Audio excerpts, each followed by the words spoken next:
They don't go to war because they hate the enemy. They go to war because they love what they're protecting.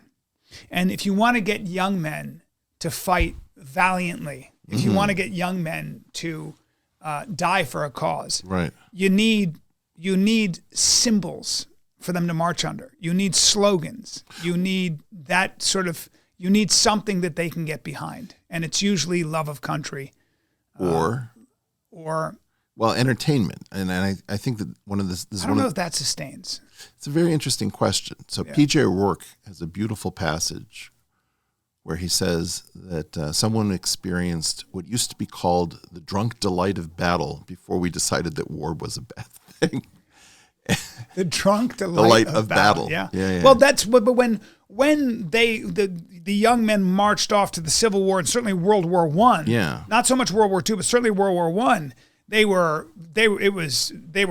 had plumes in their hats and they were excited to go to war. It was valiant. There was something, any young warrior thinks of themselves as on the side of right, and there's a romance to it. The problem is war mocks that.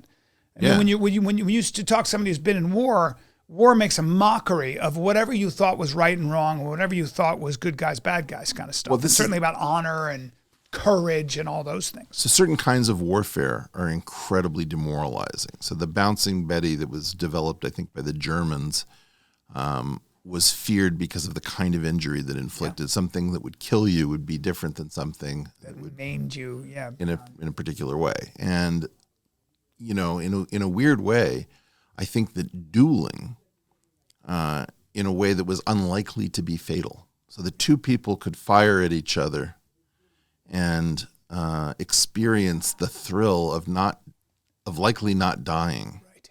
Or dueling to first blood. Yeah, in fact, they used to shoot kind of over each other's. Well, there's something called deloping. I mean, now that you bring it up, it's a word that I never get to use, where you fire your shot into the ground, you throw it away, saying, "I have no desire to kill you, but I have no desire to cower either."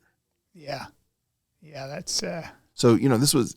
Well, this is why the manly world of the manosphere is all up, because in essence we've got a bunch of people trying to figure out how to be men in a time that has had a lot of peace since 1945.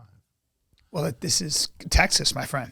This is I train with all these guys. Well, I mean, you move to Texas, you've got a copy of the Constitution in your back pocket. You grow an aggressive beard. You get better at jiu-jitsu. You've got a freezer full of game meat. And tell me something.